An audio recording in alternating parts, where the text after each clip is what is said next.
go again. It's time to unwind. Dan and James got stories, they are one of a kind. Grab your whiskey, pour that wine. Tune into the tales, crossing the line. It's heavy and deep, got that beat and flow. Every week, man, you never know. Whiskey, wine, and wisdom, yeah, we're rolling the dice. Laughs, skits, and chaos. No true sacrifice. Dan and James got that vibe we crave. Pouring out wisdom like it's time to misbehave. Podcast number 34. Season 1, episode 34. I got a lovely... the one with the podcast. I'm baffled by what you just said. Friends reference. Oh, God. Oh, you fucking loser. I'm sorry. Oh, I'm sorry, all of you. I'll watch out that. I got a really cool boom mic stand for my podcasting mic, and I feel like I feel like a positive, like, you know, bearded Joe Rogan with far less money and apparently political influence. But, you know, apart from that, the same. Like, with that mic stand, like, you look minted. I'd look at you and go, I'll borrow a $5 from him. Yeah, mate, if I had it, it'd be yours. Thank you. But I don't. And yeah, so episode 34, we are drinking... What are we drinking, James? Wow. What's the name of our podcast? Whiskey, wine and wisdom. So far, we've bought a lot of the whiskey. Yeah. We've bought a shit ton, 34 times, shit tons of wisdom. So I mean, it's pretty disgusting how much wisdom. Let's get some wine. Okay. Yeah. But it's not conventional wine, is it? No. What have you brought us? The dinky bottles of sake. Sake. Adara. Sawanatusuru. Sorry, I did it right. Can we get subtitles on podcasts? I mean, sure. The thing is, they'll do a transcript, and even my like crappy Japanese impression. I can't wait to see this. Borderline racist Japanese impression. Alright, I've never had sake. You had sake before? Yeah. I had a big bottle. Oh, goddamn. I bet. What if this is just cooking sake and I bought the wrong stuff? Is it cooking sake? I mean, it's just wine deluxe. It says deluxe. Dogford. Honestly, it smells like paint stripper, but alright. Cheers and clinkies, my friends. Yeah, I'm going to be really careful. Why are you having a whinge, dog? What's going on? Alright. Oh.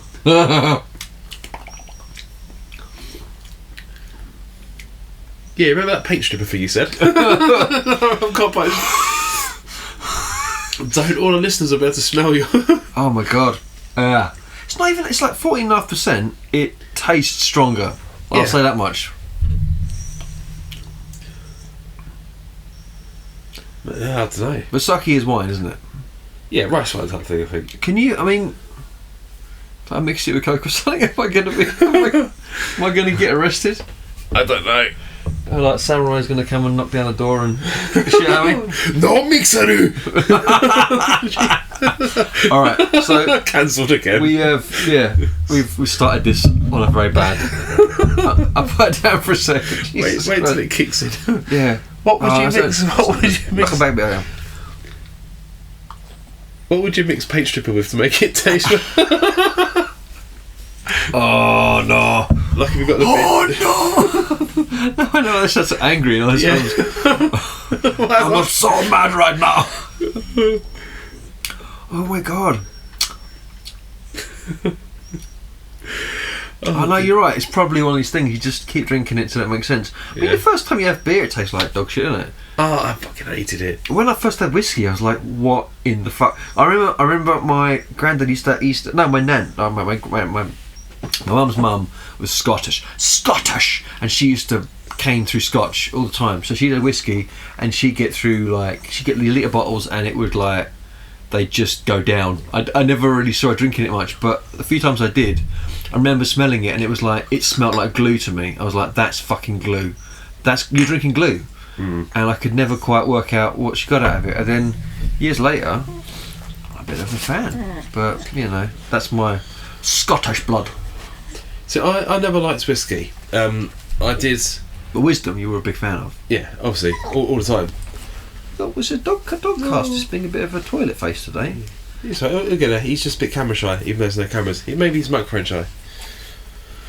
But I always hated whiskey. I used to drink JD and Coke because that was the thing. That's what everyone Jack and drank. Coke. That's just class. But It's that's class. yeah. You can't. It's one of these mix. It's like I know it's technically a cocktail, but it's not. No. But it's just like there's something about that is like. I think a cocktail has to be 3 ingredients or more, doesn't it? If it's just like a spirit with a mixer, it's not a cocktail. No, it's called a squash.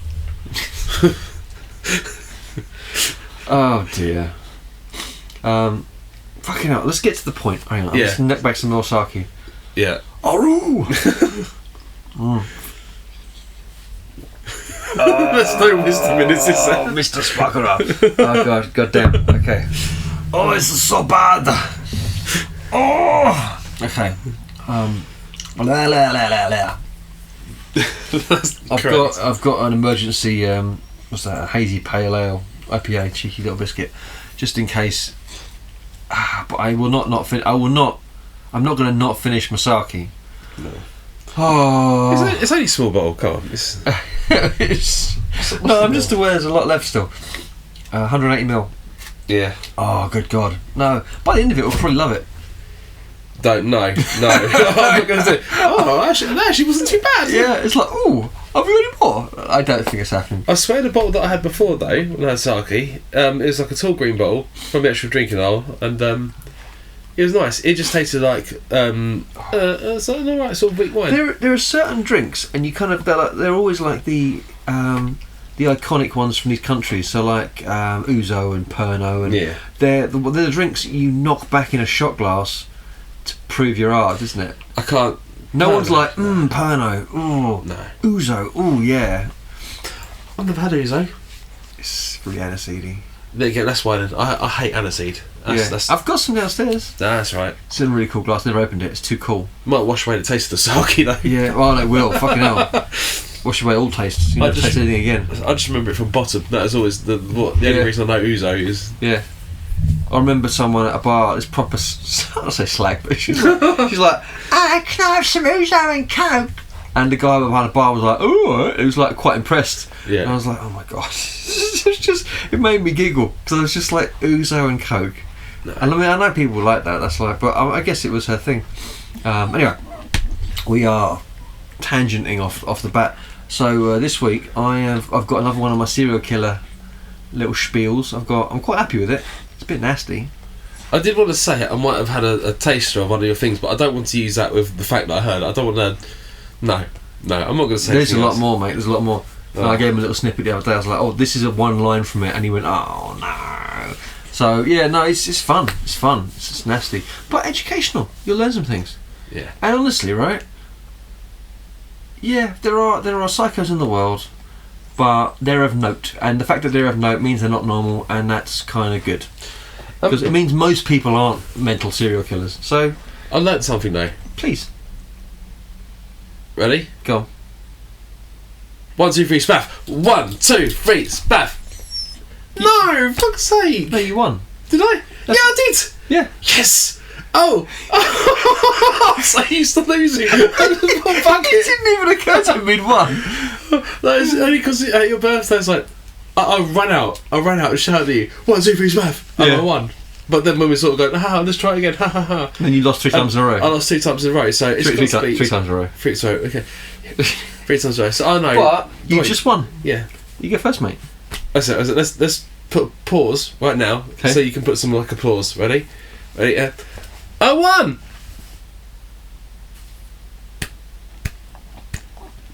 No, we're gonna do like a sound effect. I did. And cheers. Cheers, us. Yay! Oh dear. Yeah. So sorry. No, I'm chuffed. It's you're in a statistical anomaly, but it does Yeah. prove that it is just an anomaly. It's not like, Yeah. you know, well, these nails are a bit long, aren't they? Sorry, the dog's eating his own butt. It's impressive and not at all nice to watch. So James, I've got one big long sort of story, effectively. So do you want to knock out all your stuff first, and then I'll do the second half of mine. Yeah, because don't think mine's going to be the longest sort of things to go through. But I thought lots of things I'm going to say. We could like have a little discuss on them as well. Discuss one. On my phone anyway. I'm surrounded, haven't I? Oh, Doc, would you get out of my butt? You big arsehole. I'll play down somewhere. Oh, some floor. Sorry, I got my phone. Fine. So I'm good to go whenever. Yeah, yeah. I'm gonna listen. I'll drink my. I'll sip my sake. I'll get this gone, and then I can. Yeah. Drink something nice. Thank you for my sake, though. That's right. Can we clink on it for fuck's sake? Yeah. Fuck's sake. Let's do it by your bike as well. Okay, home. Sake. Sake. Oh, I'll tell you what though. It burns my cunted throat because it's still really, really horrible. I'll tell you what, I'm so happy though, because I had my thingy on Friday. I did a little bit of singing, but now my throat has got worse afterwards. So I'm glad that's just happened in that order. So I'm happy. I hurt, but that sake is helping. Oh, I don't know. It's better than Strepsils. Honey and lemon arse. Yeah. Oh, Stanford, mate, what is up? You're being a bit of a bell factory. You're dinging and donging all over the place. Oh. All right. Tell me a story. My little I don't know, Pomeranian. Yep, we'll go with that. I'm a little fluffy football dog. Whee! A woof, woof, he seemed to say. I'm going to slide my table up, please. And get this right in my shit. You fuckers about to taste me. Come on. So I went and got 10 facts about mushrooms. Oh, yeah? Yeah. You fungal man. I'm gonna start off a bit smaller, and they will get a bit better, but the fucking mushrooms don't expect much, right? That was a good one. So mushrooms, they're a fungi, not a vegetable. I thought if it wasn't meat, it's a vegetable, full stop. But no, it's mould. So, delicious. despite often being found in the vegetable aisle, mushrooms are technically fungi, meaning they're a lot closer to mould than spinach. I just like that. The way they described that is like, why are you gonna take spinach as a comparison? So I had to keep that one in there. I'm sorry. You're getting the choice. Yeah. Mushroom poisoning is a popular myth. There are some mushrooms that are toxic, but most of them are completely harmless. Although some may still leave you with a funny looking face if you eat them in the wild. Now I found one of the poisonous ones in the UK is the death cap. Yeah. So yeah, don't eat those ones, folks. Bad for you. Yeah, so it's most often the toxins in the UK. I think they have got other names as well, like the panther cap. I've lost what it is now. The funeral bell. No, that's The bad. destroying angel and stuff. This is like The destroying angel. Yeah. Don't wash that away. That's an awesome name. I know, right? All right, next band. I'm calling it now. Destroying angel. Destroying angel. Wow. What sort of things do you sing about? We sing about mushrooms. Yeah. And death by mushrooms. And recipes and other things, you know. It's just soups and general broths. You know what to do. It's just cool things. Guys, counting. 1, 2, 3, 4. Big stroganoff with some mushrooms. Yeah, I don't like. They got a lot of mushrooms in my stroganoff. No. Not a fan. What's the one? Wellington. That always sounds lovely, and it looks lovely, but then it's covered in mushrooms. Yeah. No, I don't. No. They just that mushroom sort of layer. I'm like, what? Why have you done that? No. Why have you done that? I would love to do a mushroomless. All right. Yeah. Okay. What would you do as a replacement, though, or would you just leave it going dry so there's no? I would make a vegetable mash out of not a mash, but I would do a mulch maybe. Yeah. Of diced white onion and Yes. maybe some carrot and a bit of maybe parsnip. Bang. Yeah. I think that would be nicer. And it would just replace that layer. Yeah. You need to get rid of the mushrooms. And I would, yeah. There we go. We fixed it. There you go. See, that was the wisdom coming out. Yeah, because that's of it. the We wine. wisdomed all over it. There you go. You keep that one for free, Jamie Oliver. You rich bit. Fucking pucker. Fucking packer. Rubber balls on it. That's how he talks. It's how he talks. That was a direct quote. I don't want to hear it. Direct quote. Mushrooms can glow. Ooh. That's cool. Yeah. Some species of mushrooms, like the firefox, again another cool name, and I can't say this one, bioluminescence. Oh, I said it right. The is actually a glow in the dark. So if you want to make your midnight snack a bit more magical, you can try finding some of these glow mushrooms, which I do think is pretty cool because they're not sort of poisonous. They're not sort of, they won't make you water look. You should look like water. You can sort of cook with them.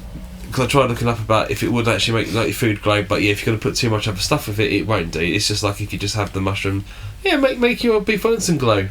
That's it. You know what else glows? What? Light bulbs. Oh, Don't eat them. I think that's a valid point actually. I mean, yeah, I think it glowing is a good advert. It's like, don't eat me, I'm glowing. That'll stop me eating me, and I'm still eating you. Yeah. I don't get it. No. Don't get it. Sick bastards. Bastards. Anyway, carry on, please. Mushrooms have personalities. No, don't. Yeah. All right, explain yourself. Just throw it out there. I drew a face on one. Go on. He's a happy mushroom. He's a sad mushroom. Sorry. I'll drink my sake. I'll shut the fuck up. The sounds of the mushroom personality. I'm a happy little mushroom. Drink your sake. Stop being a cunt today. Oh. You turned into marble again. Sake marble. Blimey. I will finish it. I'm not going to waste a fucking drop. Oh, God. Oh. Thank you. I really appreciate it. Yeah, I know, right? It's an experience. I'm like, good or bad, I've tried sake now, right? You've increased my worldliness. I feel richer and enriched and fucking a little bit drunk. Yeah. It's kicking in now. So certain mushrooms like the shaggy mane. It wasn't me. And the map top. That's why we're recording this, isn't it? Literally look like they're wearing a wig. And they talk about fun guys, huh? In fashion. So basically the whole personality thing is because it's the way they look. They don't look like an actual mushroom. If you eat certain types of mushroom, they might look like they're talking to you or whatever. They've got their own personalities. It's just the way that they look. That was So you're the fact that they're a bit different. Yeah. You're saying personalities. This is what the quotes I've got from. Okay. It's a bit of a misnomer, but okay. But then I'm trying to like fill up my facts on mushrooms. I'm like, there's not mushroom left for facts in here. Oh, you suck. You suck a dick, mate. I really suck it. Oh, I filled my glass back up. Oh, you dickhead. I'm awful, you. Yeah. It's like... Does work though. I'm pretty fucking. I'm a giggly cunt. Oh, she. Now this one, mushrooms have a root system. So while mushrooms themselves might look a little like umbrellas, beneath the surface they're connected by a vast network of threads called mycelium. This is like an underground social network of fungi, kind of like the mushroom LinkedIn, huh? So it's like when you got like roots and stuff. It's just the way they sort of grow, and it's the way that they're sort of connected goes right up their stalk, and that's why you can see all like the little flappy lines underneath them. It's all part of how they sort of grow and what they get. Yeah, I understand. Yeah, it's very, very good. Oh dear. There's the king. So mushroom. Now the king of recycling. Okay. Mushrooms can break down dead plant material and even some plastics. Really? That's cool.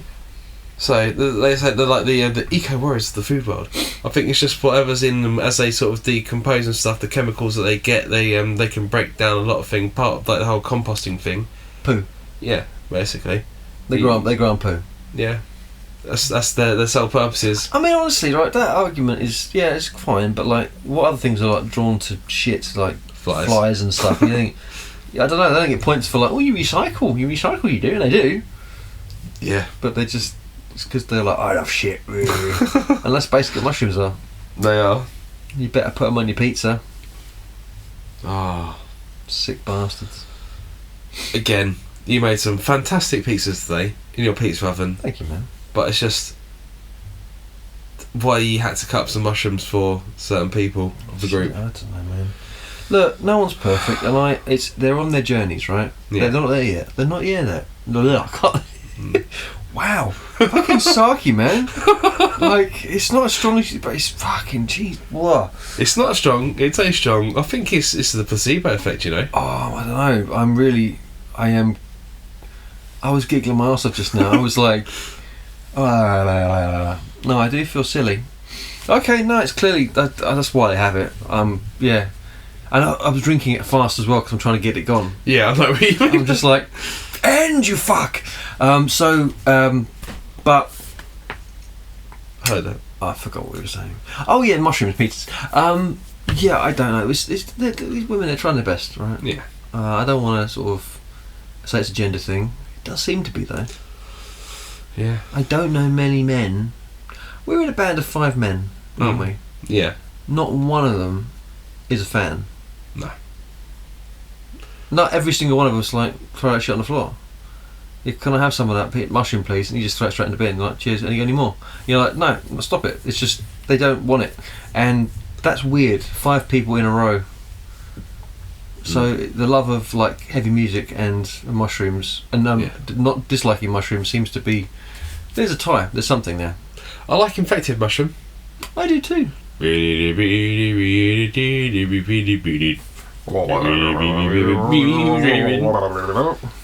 Yes. It's good shit. Did you know that mushrooms can talk?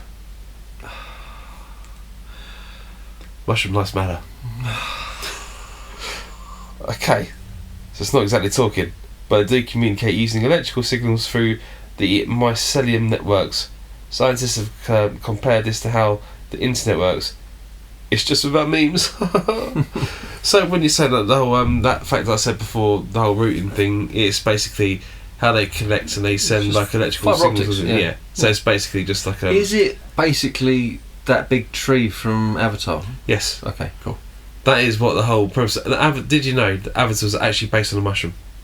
It makes perfect sense now. Just I'll drink to that. all I'm saying, right, is if you've ever watched the film Avatar, now that you've heard this fact, go back and watch it again, and think of mushrooms.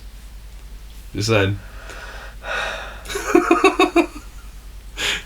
I'm so sorry. You can't see this, but Dan's really, really, really upset. I'm nearly done. Do you know that we was talking about mushrooms on pizzas? Mushrooms are the world's oldest pizza toppings. That's a shame. Yeah, I know, right? They hadn't worked out pepperoni No. and those little beef chili bits, the little beefy chili beef. Oh, those little like I'm not quite mince, I'm not quite a chunk of meat, but they call me chili beef. Crumbly chili beef. Yeah, I'm all over that. And just the tandoori chicken. They didn't work the tandoori chicken. Yeah. Those poor cave people just getting bits of shit off the floor and rubbing it on their fresh pizza Yeah. in their weird caveman pizza oven, which probably actually was pretty decent. Yeah, I bet that was proper shit I on. bet, yeah, authentic, rustic. I want a buffalo pizza now. Yeah. Yeah. No, I haven't seen that now. Pretty still hot. Okay. Yeah. Alright, we'll think about that. I'm pretty far away. Yeah, I know what you mean, right? Probably with rice I'm drinking. So, mushrooms are the world's oldest pizza topping. Archaeologists have found evidence of mushrooms being used on ancient pizzas, like dishes in the Mediterranean. So, yeah. People have been putting mushrooms on pizzas for a long time. Since the world of time. I tried to fact check with some dates on that. And believe it or not, there's not dates on it. I don't think there's like caveman domino No. or Well, they weren't keeping record, I guess. They weren't tracking it. no. The tracking system came later on. Yeah. When they found out how to harvest the internet from mushrooms with their root systems and how they talk. Clever. It's good to know you have some reason to be here. Yeah. Tell me more facts. 2 more facts. Learn them. Mushrooms can be psychedelics. Yeah, they can. Some mushrooms, Yeah. like the Svivir, The Sverdler. yeah, I'll try that one. psilocybe, Psilocybin. Yep, we'll go with that. And cubicin contain compounds that cause hallucinations. Yeah. Yeah, they do. So I mean that's a very very common known fact with mushrooms. Do you remember Camden Yes. back in the day? Yes. That was I wish I'd been less of a pussy. They just had but they just had like all the mushrooms on the street, didn't they? He's like all these like stands. You just like That wasn't shy. it was like, yeah, do you want some mushrooms? I'm like, yeah, I do. Back then I was like, oh no, I would never. I don't like mushrooms. And then then they took them all away. Took them all away, mate. And I'm like, oh man, like I could have made every song better. I could have improved every movie. But yeah, that was weird that happened in the UK. It's weird that it's gone away. Although in they have because they've legalised a bunch of these things, like especially like in Los Angeles and Texas and a few other places. I know you can get like gummies, just like mushroom gummies. Yeah. So you get psilocybin like mushroom gummies, and you can just but like not crazy like powerful ones. You just like have one and then watch like chill out of the evening. It's like having a glass of wine when you get home. Not back a psilocybin gummy. Yeah. You're just like oh, everything is lovely. Just like. This is the best film I've ever seen. You're watching, it hasn't started yet, Yeah. I'd like that. They should do that in the UK. That'd be good. Sorry. Tangent. Last fact. Mushrooms are like nature's sponges. Yes, I thought you were going to say spunk. Sponges are nature's spunk. That's why they taste so horrible. Yeah, And sometimes salty. They're trying to tell you. Okay. So they're like nature's sponge. So some mushrooms are so absorbent. I mean, so absorbent. Yeah, because you fry them, Yeah. the oil just goes away. They just piss away. So they take the shape and the colour of whatever they're growing in. So they're like shit comedians. So but They with grow the on shape. shit, so they look like just little shits. Yeah, basically.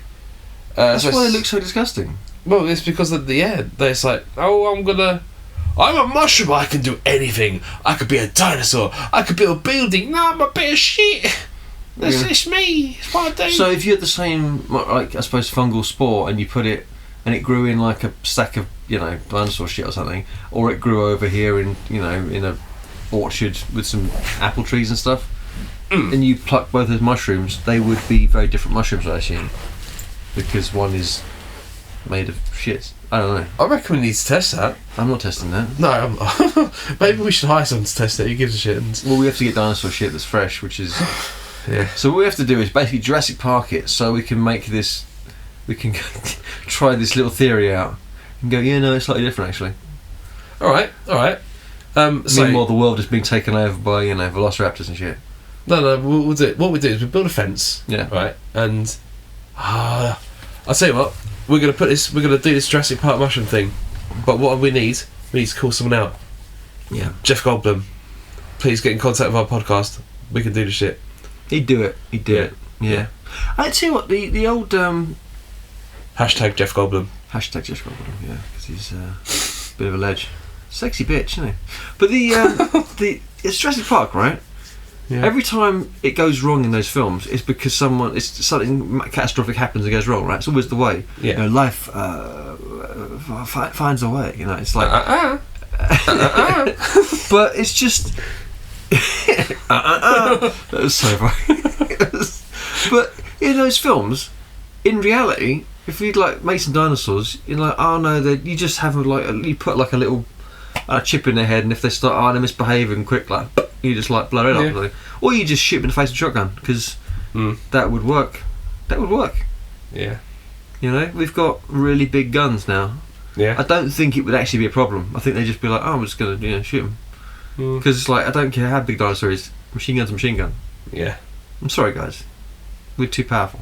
What if it's like a robo dinosaur? Not one of those. Like Mechagodzilla. Yeah. That's a different situation. I think that would be a truck problem, but again, that was made by man, wasn't it? Yeah. But Godzilla was made by man. Godzilla was made by Godzilla. True. He's she, them, they. They're a whole different kettle of fish. Didn't know it was made out of fish. It's a big kettle of fish, yeah. That's true. Yeah, so I'm sorry, but I'm sorry to hurt your ears. Sake is in It a joke. sucks. All right. I'm gonna. Down in one, I'll show you a bump. Whoa! Oh, Yeah. I did it. It's all gone. I'll do the same mistake. Thank you for my birthday present. I appreciate it. I really do. It's alright. But can I suggest To never do it again? we don't do that again? Yeah, I'm down with that. Yeah. Okay. And just to say, it was discussed at one point. I think it's just random that we said, I should do some mushrooms. Do facts on mushrooms. Yeah. And that's why I've come up with the mushrooms facts today, and I tried finding them. So, To be fair, I suggested fungus. yeah. See, that's where my little mind went wrong, because fucking sarky dick. Suck your dick. Sarky dick. Suck your dick. $5.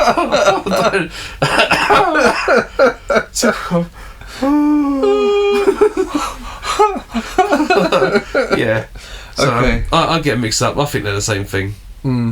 Yeah. But yeah, that's my treat over. Sorry. So now ruin my world and talk about horrible shit. Here we go, buddy. Here we go. What is it, boy? What's wrong? Oh no, he seems to be dragging his arse all over the floor. What's up, fella? What's wrong? Oh no! Oh, not the carpet. Oh, that's disgusting. What's wrong? What shall I do? What shall I do? Does your dog keep scooching? Yes. Maybe you need champion glands.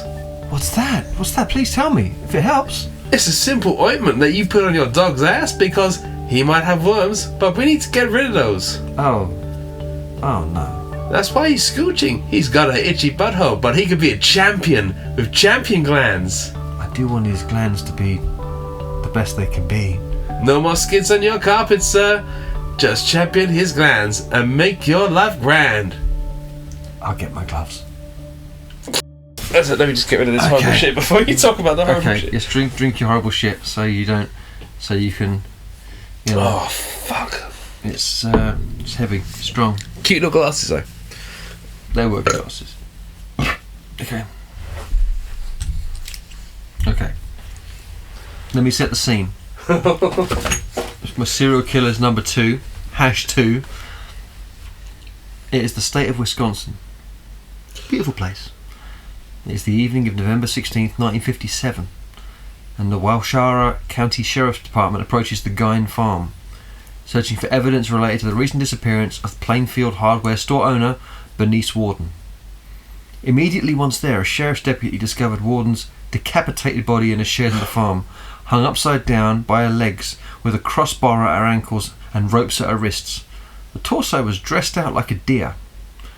She'd been shot with a .22 caliber rifle, and the mutilations were made after her death. Shocked by this horrendous find, they continued on and searched the house to see what they might find. They found some things, James. You want to hear? They went into the house after this was in the shed. They go into the house. They find, in order, a whole human in bones and fragments, a waste basket made of human skin. Human skin covered several chairs. Skulls were on bedposts. Female skulls, some with the tops sawn off. Bowls made from human skulls. A corset made from a female torso skinned from shoulder to waist. Leggings made from human leg skin. Fucking hell. Leg skins. Leg skins, yeah. Masks made from the skin of female heads. Fucking hell. Mary Hogan's, we'll get to her later, wearable face mask in a paper bag. Mary Hogan's skull in a box. Bernice Warden, lady in the garage, entire head in a burlap sack. He hasn't worked on it yet. Bernice Warden's heart in a plastic bag in front of Gein's potbelly stove. 9 vulva in a shoebox. Fucking hell, yeah. I told you that one. Yeah, that's it. A young girl's dress and the vulvas of 2 females judged to have been about 15 years old.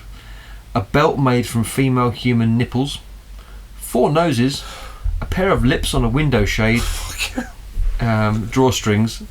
a lampshade made from the skin of a human face, which I, for some reason I saw that, and it reminded me of the, oh, this is so fucked, you know, the, oh god, not Charlie the Unicorn, the Lumbers with Hats. Oh yeah. Because it was the faces. Yeah. The faces. Anyway, this really happened, so I can't. I don't want to. No. A small collection of fingernails from female fingers. Oh fucking hell. For some reason, that's the worst, right? Yeah. Why is that? It's like, oh, these people, they're dead. Why? Because their head's been cut off. Their face is a lampshade. But as soon as I think of the nails, it's like, oh, it's like. Yeah, I literally said bag of vulvas, load of like bowls made out of skulls, and I'm like, a box of fingernails. Ooh. Jesus. Yeah, that just shows how fucking depraved you are. I ask, as these sheriff deputies most certainly did, what the actual fuck? How did we get here? Today, dear listener, and James, I will take you through the depraved and troubled history of one of America's most shocking killers, Ed Gein. Oh, I've heard the name. I'll start from the beginning. It's a very good place to start. Edward Theodore Gein was born in La Crosse, Wisconsin, in August 27th, 1906. The second of two boys of George and August Gein. He had an older brother named Henry. Augusta, who was insanely religious and frequently preached to her sons about the innate immorality of the world of evil of drinking, and specifically her belief that all women were naturally promiscuous and instruments of the devil. She reserved time every afternoon to read them from the Bible. Like they do their work, and every afternoon was Bible time. Obviously Old Testament, you know, the good shit. Specifically the Book of Revelation, themes of death, murder, divine retribution, and mainstays of her sermons. I do wonder if this will have an impact later in this boy's life. We'll see. Young Edward idolised and became obsessed with his mother, perhaps not healthily.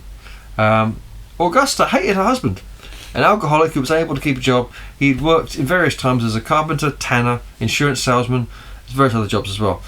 During his time in La Crosse, Gein's father owned a local grocery shop, but he soon sold the business and left the city with his family to live in isolation on a 155-acre farm in the town of Plainfield, Wisconsin. This is how fucked America is, right?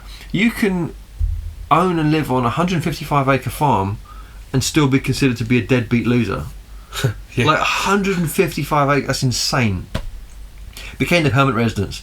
Augusta took advantage of the farm's isolation by turning away outsiders who may have influenced her sons. So they lived completely off the grid. They were just totally in their little. They very rarely saw anyone out of their homestead because it was so big. Gein left the farm only to attend school, which he had to legally. Outside of school, he spent almost all of his time doing chores on the farm. He was shy. His classmates and teachers remembered him as having strange mannerisms, such as random laughter, as if he were laughing at his own personal jokes. Augusta punished him whenever he tried to make friends. According to the family's acquaintances, despite his poor social development, Gein did quite well in school, and he was noted as a very good reader, which is pretty low-hanging fruit, but whatever. Alright, we'll jump ahead. I'm sorry, just really quickly. Go on. But after you said that, all I can think of is that one bit is, oh, that's so your mannerisms. Sorry.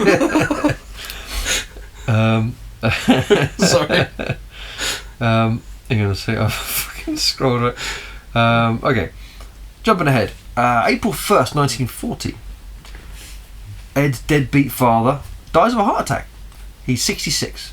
Ed and his brother Henry began doing odd jobs around town to help cover living expenses. So they're finally leaving the farm for the first time properly. So he said 1940. 1940. So he's, I mean, at this point, right, I'm thinking, oh, he's still a kid, but no, he's born 1906. Yeah.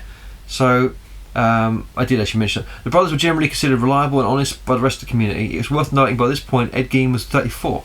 And we all know, apart from the fact that he lived on the farm and he did what his mother wanted, we don't know anything else about him. So he just lived in isolation with his older brother, who I think was a couple of years older, 38, I think. Yeah. So they're living on a farm, doing work all the time, just work. They never go anywhere. Dad dies, he's 34, he's 38, and they've got to start doing stuff outside the farm. They're still effectively being treated the same way as they were when they were like little kids. It's pretty fucked.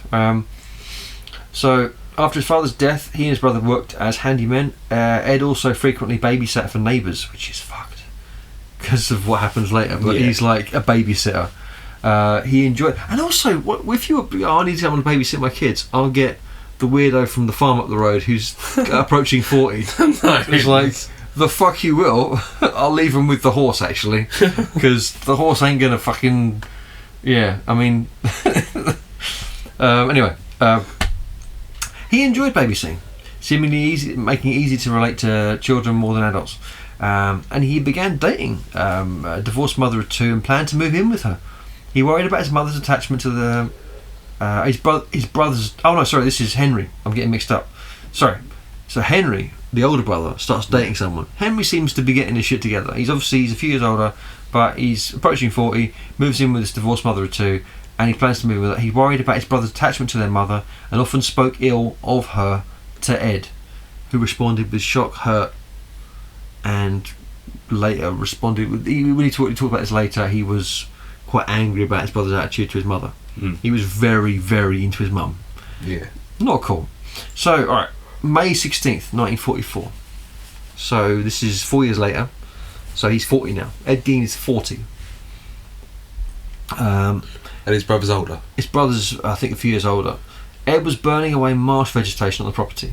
The fire got out of control, drawing attention to the local fire department. By the end of the day, the fire having been extinguished and the firefighters gone, and Ed reported his brother was missing. So a search party was called. He was 43, sorry, he's not 4 years old, he's 3 years older, right? So his older brother Henry is 43. They go looking for Henry. They can't find him. Eventually they find him face down. Apparently he'd been dead for some time, and it appeared that the cause of death was heart failure, since he'd not been burnt or injured any other way. Right. It was no. Bear in mind, he's a rough and tumble guy. He works on a farm. He's in good shape. Very odd. It was noted that Henry had bruises on his head. The police dismissed the possibility of foul play, and the county coroner later officially listed asphyxiation as the cause of death. The authorities accepted the accidental theory, and no official investigation was conducted.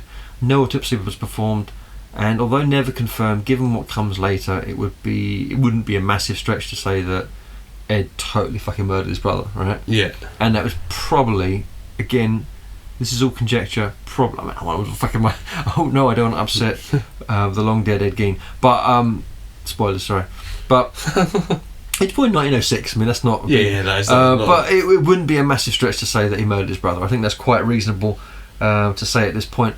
So Henry's deceased, so Ed and his mum Augusta were now completely alone. Augusta had a paralysing stroke shortly after Henry's death, so Ed devoted himself to taking care of her.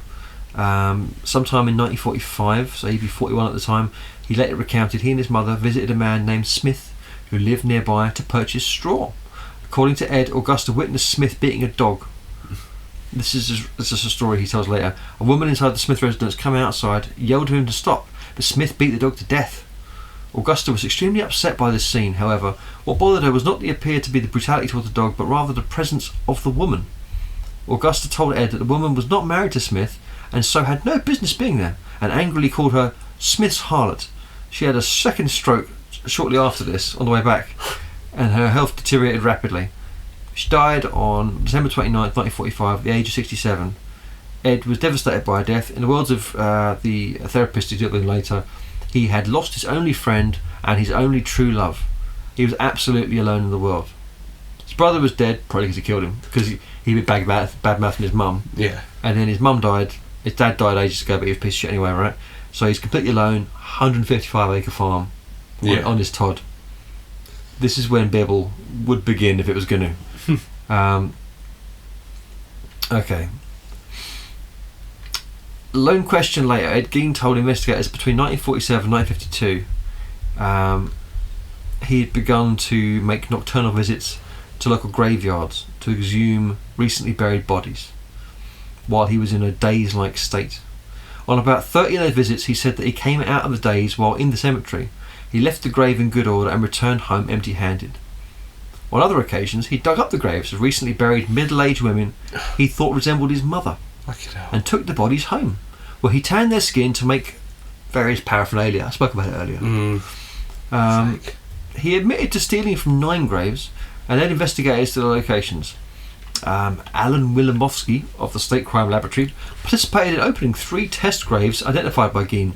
The caskets were inside wooden boxes. The top boards ran crossways, not lengthways, and the top of the boxes were about 2 feet below the surface in sandy soil. Obviously, they didn't bury them 6 foot deep like they used to these days. Geen had robbed the graves soon after the funerals, while the graves were not completed. Test graves were exhumed because authorities were uncertain as to whether the slight Geen. Sorry, I can't rewind right. Were uncertain as to whether the slight. He's very small. Yeah.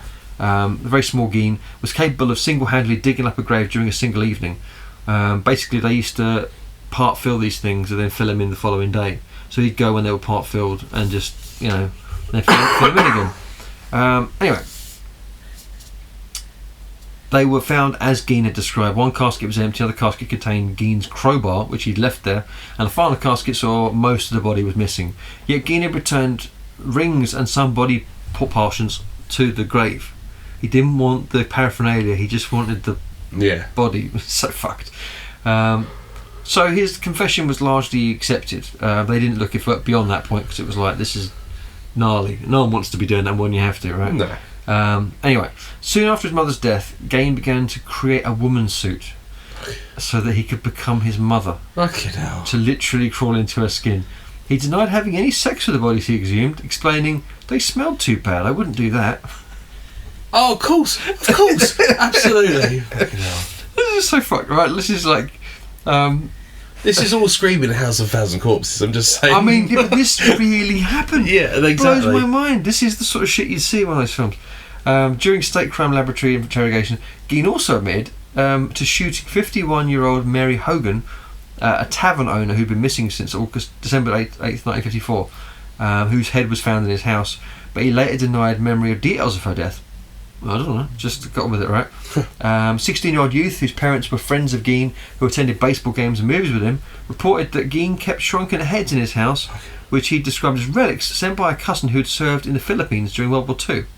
Upon investigation by the police, these were determined to be human facial skins carefully peeled from corpses and used by Geen as masks.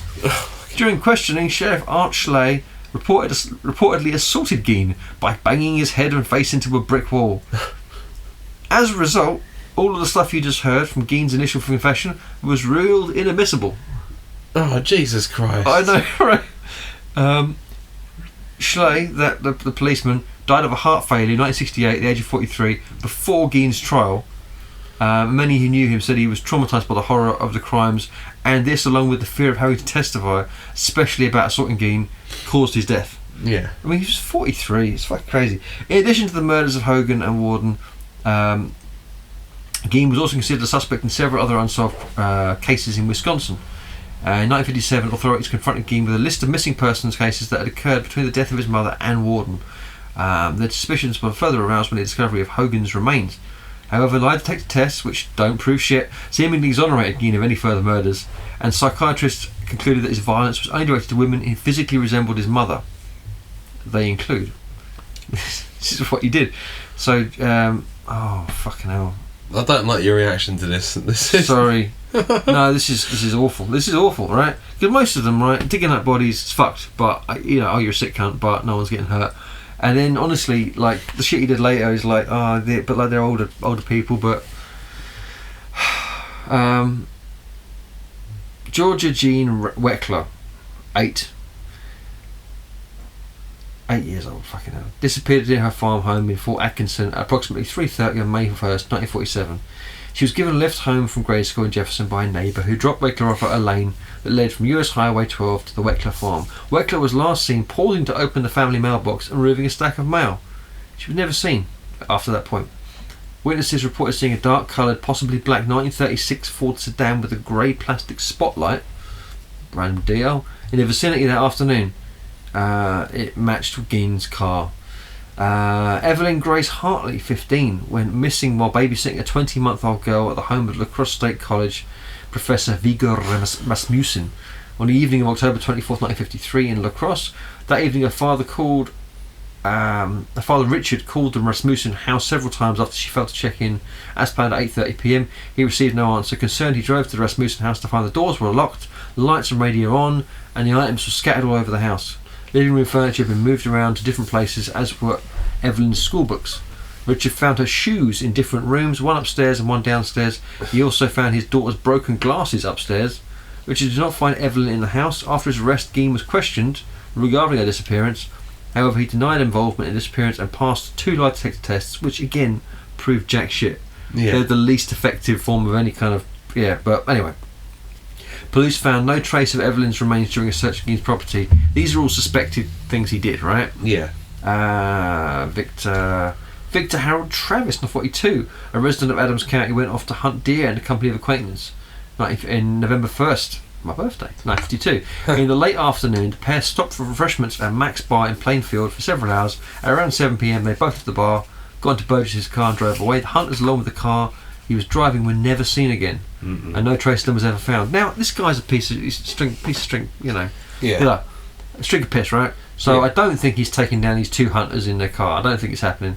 Travis and Burgess had been hunting on the farm next to Gein's despite his objections on the day of the disappearance. I just don't think he did a lot of this. He seems to be a sick fuck. He's obsessed with his mum. I don't think he's... Yeah. But in addition, Gein had also been tentatively linked to the June 1954 disappearance of neighbour James Walsh, 32. Walsh and his wife lived near Gein, who performed chores for her after her husband went missing. Gein was also investigated for potential involvement in the August 1956 disappearance of Irene Keating, 30, who was last seen in Plainfield, and the attempted abduction of Judy Rodencore, 16, from Auroraville, which is just one town over. Yeah. Anyway, so, but what he actually got done for, I'm going to get onto the trial and stuff, but he went into I'm just doing this from memory now, that there's a local, in the middle of the town, there was, I'll go back to the beginning, oh no, I don't want to lose the place I'm at, but basically, in the town, there was a hardware store, and he went into the hardware store, and he got in, he was always treated like a bit of a weirdo, and the woman who owned the hardware store was, basically, there seems to have been some sort of argument between them, and he ends up killing her, and he takes her away.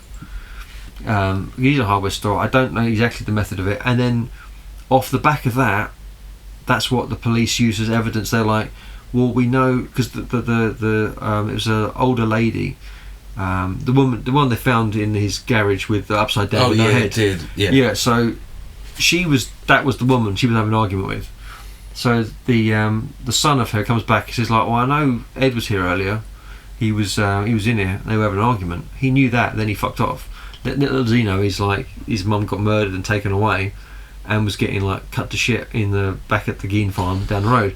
So they went off the back of that. The police went to investigate, found that, and then you got a warrant to search the rest of the place, and that's when all this come out. Up until that point, no one knew a thing. Yeah. So the only murder he was ever convicted of was that. Right. Everything else, I mean, he's suspected of lots of other killings, including his brother. But anyway, November 21st, 1957, Gein was arraigned on one count of first-degree murder in Hashara County Court, where he pleaded not guilty by reason of insanity. He was diagnosed with schizophrenia and found mentally incompetent and thus unfit for trial. He was sent to the Central State Hospital for Criminally Insane, which is now called the Dodge Correctional Institute, which is a maximum security facility in Walpen. He later transferred to the Mendota State Hospital in Madison. In 1968, so this is 11 years later, doctors determined Gein was mentally able to confer with counsel on participating in his defence. So the trial began on November 7th, 1968. It's 11 years after he was arrested. Yeah. And lasted 1 week. Psychiatrist testified that Gein had told him he did not know whether the killing of Worden was intentional or accidental. He had no idea. He was told. He further also told him that while he examined a gun in Warden's store, the weapon discharged and killed Warden. He said that he had not aimed the rifle at Warden and did not remember anything that happened that morning. Which is, I was like, this sounds a bit. Yeah, I mean, it's like we found all these like heads and shit in your body. I'm like, yeah, I don't remember any of that. It's crazy. It's crazy. I just looked at it and it went off. Yeah. At the request of his defence, Gein's trial was held without a jury, with Judge Robert H. Golmar presiding. Gein was found guilty by Golmar on November 14th. A second trial dealt with Gein's sanity.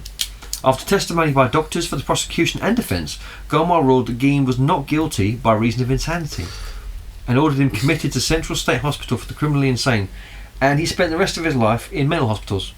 Judge Gomar wrote, due to prohibitive costs, Geen was tried for only one murder, that of Mrs. Warden. He also admitted to killing Mary Hogan. He wasn't tried for it, but that was because of a costing issue, right? Yeah. But they were like, well, he's never going to be out of hospital ever. Ed Gein died in hospital July 26, 1984. Okay. So he lived a long old time. Was he 1906? I said he was born? Yeah, that's it. So yeah, what's that? So 79, is it? something, I can't get to the bottom now. Why don't we look at it? Anyway, but yeah, Ed Gein, sick fuck. I mean, it's horrific shit, but the thing that really hit me the most was that he's one of the big ones. Like if you talk about all the sort of these top tier, like, you know, American psychos. Yeah. Because they're all American. Yeah. There actually is a Russian one I want to talk about at some point. There's this Russian woman that I'm just like, she's a woman as well, which is fascinating. But anyway, for the most part, they're white American men, almost exclusively. I don't think I've ever heard. No, that's not true. There was one African serial killer and one Indian one as well. But apart from that, I'm only aware of white American men. Yeah. And like, even in Britain, we don't really have serial killers, not really. Steve? Steve, yeah. That was only two though, wasn't it? It wasn't really a serial, it was just like... Yeah, that's true. But, I don't know. But, yeah, but Ed Gein's one of the big ones. But if you actually look at it, he only got convicted of one killing. He didn't kill one person. So he's not a serial killer. I think that's the thing that sort of... You hear all the facts that you've educated me on. Yes. Wisdom. Saki, fuck you. There's out of everything that you sort of said, and it all sounds like everything, it all ties in together, but it's like, well, he's only done one murder. I mean, he did admit to another one later on, but like they didn't try him for it. They were like, No. dude, it's like, yeah, you're in a hole anyway, who gives a fuck? But, so, he admitted to two. He denied the rest, but and a lot of them don't sound like his, if he has an MO, which he doesn't really have, because he's not done. But he mainly was just a sick fuck that just liked to dig up bodies, and he just was like, yeah. So the general takeaway here is, let your kids socialise. Don't read the Bible to them, or not that much, and don't be a fucking weirdo and ruin your kids. Don't do it, because I mean, like, I think it's probably his mum's fault. She broke him. Yeah. And he just, and then she went away. So he's just stuck on his own with all this, like, 40 years of perverse moral teachings. And he's like, and he misses his mummy. And he misses his mum. Yeah. As lame as it is, he just missed his mum. He was trying to recreate his mum. He was trying to fucking Victor Frankenstein that shit. It's like, I'll bring you back, mummy. But he's just, Mummy alive. I'm just opening my Northern Monk. Right. Ooh, yeah. Oh, that's a cheeky bear. Oh, Your Northern Monk compared to my Birra Moretti. Try some of that. Okay. Oh, it's hazy. Look how hazy that is. Thank you. So what I'm going to do, I'm going to taste test live on air. Okay. This is Northern Monk. Oh, 6%. 6%? 6%. Okay, so I'm sniffing. I'm getting notes of shoe. Shoe? Yeah. Yeah. Citrus. It's always citrus and shoe. Oh yeah, it's obviously citrus. We all know that anyway. Gibbon. But not just shoe. I'm talking about new plimsoll. Oh, okay. So it's not quite been worn yet, but you've got that almost like a rubber sort of. First day of term. Yeah, that's it. That's it. It's like, I'm going to show my mates my new plimsoll so I go for PE. Yeah, so it's got that sort of so citrus and bits of plimsolls. When you look at it, yeah, we said about hazy, so it's like mysterious character. It doesn't want to give away its true intentions. Okay, so now I'm going in for the taste. Oh. It's interesting. It's got 2 rounds. 2 rounds. Yeah. That's So more than one. you take the first sip. Bam! It hits you. Shit, mate. You're drinking. You have a drink, and it's like I've got that that little tiny bitter aftertaste, which reminds you that shit, mate. I'm serious. You're drinking me, but I'm serious. I'm gonna fuck you up, mate. But then when the second note hits in, it's like, yes, I've done this first. I've told you I'm a drink already. I've asserted my authority, but now here comes my little playful bit. You just like tickles your balls. There you go, little tickle, and it brings out this fruitiness. So again, citrus, standard. With the notes of what do you, I mean? Everyone knows what monks do up in north. So take it from there really. It's beautiful, mate. Yeah. So that's Faith in Future's Northern Monk Vague Hazy IPA. And that's why I was vague about it. You were not vague. You were very specific. Yeah, sorry. It was beautiful to hear. Yeah, thank you. And I mean, you couldn't see it, but he was doing lots of hand gestures and shit. Lots of ball tickling. Yeah. He's good with fingers. Air balls, not my balls. Air balls or his balls. Just hypothetical ball. I don't want to get into that. The important thing is we have left it on the floor and we've left it all out there. Okay. Yeah. I'm proud of us. We drank our sake. Yeah. And now we're Big on. fuck. It's done. It's done. What an achievement! Thank you, Japan. Yeah. Proud of you. If it makes it any better, the Godzilla roar is my text tone. Yeah. Let's give me some points, right? Basically. Yeah. So, big fan of that guy. Yeah. He's a legend, and he drinks sake. So, and I drank it. So don't you fucking ninja at me, you fuck. But yeah, have a wonderful week. I think we're done. I'm about to tidy up. Yeah, we're But cool. I think we're cool. good. Yeah. Have a delicious week. Dance, sing, be merry. Eat the cake, taste the wine. Just live the best possible life and be lovely to everyone. Okay. Yeah. And just don't be a cunt. No. Okay. No. Hi. And if you're crossing a roundabout, and you're going straight over, stay in the left lane.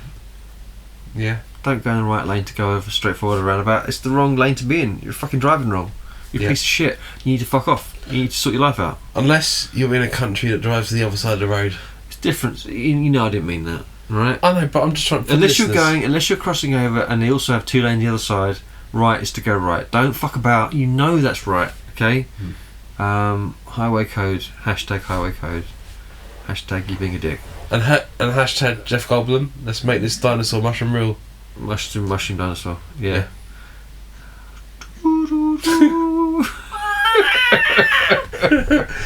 Oh god. No. Sponsored by Saki. Yes. Fuck you, Saki. Fuck you, Saki. Yeah. Thank you. We're gonna go eat some Marmite. Yeah. We'll see you next week. Yes. So that. Love you all. Bye. Bye. Hello, this is Victor P. Helmsmo Flabberdown, and I'm trying to tell you about this new Oriental wonder called sake. It's a fine drink made of all kinds of rice and Japanese Oriental shit. It's great. It sounds very interesting. Can you please tell me more about what this is? Of course, Biscuiter Poulan. It's wonderful. It's made of rice. They mush it down. They do Oriental magic, and you learn kung fu. It's wonderful. That sounds like it tastes very rice. No, it tastes quite bad. Yeah. Don't drink sake. It's very bad. Good day. Thank you. Hello and welcome to another episode of Whiskey, Wine and Wisdom's Celebrity Carpool Questionnaire. And today the celebrity is James Corden, who everyone knows is my least favourite celebrity in the world, possibly. Hello, James Corden. Hello, James. How you doing? Showing up a Jim Jar? Okay, that's enough now. So you're on here because there's like loads of other celebrities, but they cost more. And yeah, you was just around because you're not doing much now, are you? No, I'm not, James. Is it because you're, I don't know, you're done with stealing other people's drinks all the time? And Oh no, I'm not done with stealing other people's drinks all the time, James. That's what I do. I do in cars. I rip other people off. And I can't stop living off my fame from Gavin and Stacey. Yeah, okay. Have you got much else to say? No, apart from I'm James Corden. Everyone look at me. Hey, shall we have a Jim Jar? Oh, why did the chicken cross the road? Because he's got his knob stuck in the chicken. Yeah, no, you said that wrong, James Corden. That was a Rick Mail joke, and you said it wrong. Okay. Alright. Maybe I should stop doing comedy. Yeah, maybe you should. You're not funny. Don't like you. Okay then.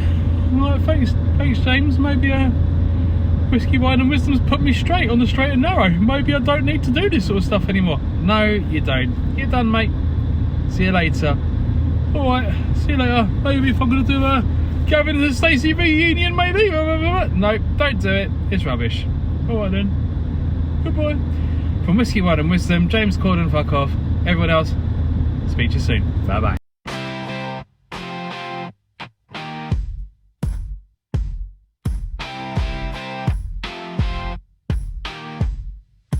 Here we go again, it's time to unwind. Dan and James got stories, they are one of a kind. Grab your whiskey, pour that wine. Tune into the tales, crossing the line. It's heavy and deep, got that beat and flow. Every week, man, you never know. Whiskey, wine, and wisdom, yeah, we're rolling the dice. Laughs, skits, and chaos, no true sacrifice.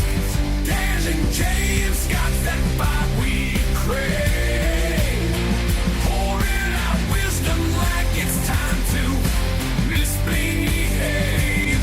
One week it's legends, next it's the news, or mysteries unsolved with conspiracy clues. They hit you with humor, throw down the skits, rocking hard truths, never call in and quits. Pouring life lessons in every pour.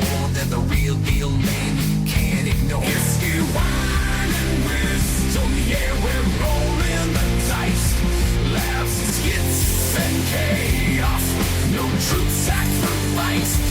Dan and James got that vibe we crave. Pouring out wisdom like it's time to misbehave.